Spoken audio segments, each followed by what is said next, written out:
انما صوت الجمهور الحقيقه كنا في المباريات اللي فاتت بنسمع صوت المدرب وهو بيتكلم يقول ايه، وادي بينيه وضربه جزاء. يا ولد يا ولد يا ولد، حلوه حلوه حلوه التمريره، حلوه حلوه المراوغه، وهو الجنب اليمين اللي بقول لكم من شويه. محمد ابراهيم، محمد ابراهيم يستعد لتسديد ضربه الجزاء، وهدف الافتتاح لنادي الزمالك في بطولات دوري ابطال افريقيا. محمد ابراهيم والهدف الاول، الهدف الاول يسجله محمد ابراهيم ويضع البصمه الاولى لنادي الزمالك في دوري ابطال افريقيا 2014.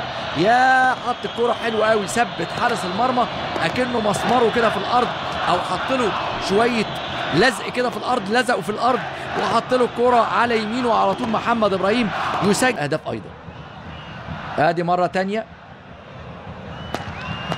مؤمن زكريا البينيه وخطيره جدا، وجعفر ولسه والثاني، يا مؤمن زكريا، يا يا يا يا يا يا يا الجول الثاني، الجول الثاني في الدقيقه 85. يا روعه روعه روعه مؤمن زكريا. بقول لحضراتكم هذا اللاعب الجوكر الجديد لنادي الزمالك يستطيع اللعب. ده ارتكاز؟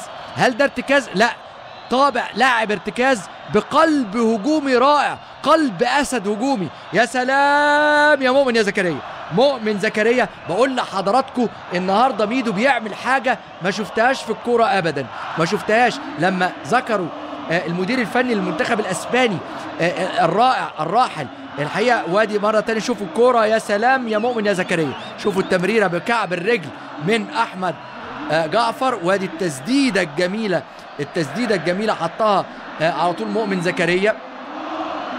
اهي التسديده جميله جدا جدا جدا، مؤمن زكريا يحط جول جميل في مباراه، يعني مباراه فيها هجوم من كل النواحي ومن كل الزوايا لنادي الزمالك. محدش بقول لكم كان يصدق ابدا ان النتيجه فضلت 1-0. دقيقه 85 تشهد